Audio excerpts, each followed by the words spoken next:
Hey everybody, I'm Geno Reynolds from The Real Opinion. 'Tis the season for romance, and Hollywood of course knows this. The season begins with Labor Day. So did I think the season started off on the right note? Let's take a look. After her husband left her for another woman, Adele became a bit of a recluse. She can barely leave the house and sends her son Henry to run the errands. She does make it out to help with the monthly supply run. While on this run, Henry is approached by a man, escaped convict Frank, who asks for a ride. After he subtly threatens Adele, she agrees to help him. He says he needs a place to lie low, so he tells her to take him to her house. It is over this long Labor Day weekend that both of them find something they had both been missing. While I understood the love story this movie is trying to tell, I just don't think it did a good enough job in telling it.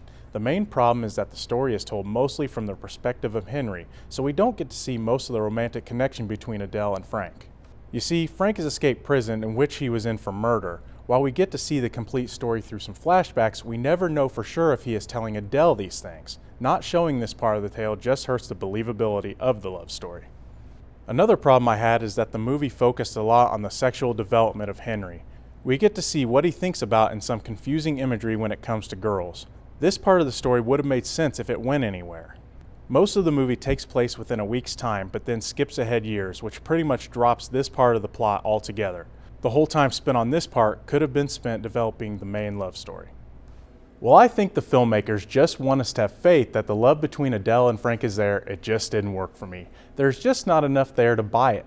With the way the entire story unfolded, if they would have shared the missing parts, it could have been a compelling love story and would have made more sense to me.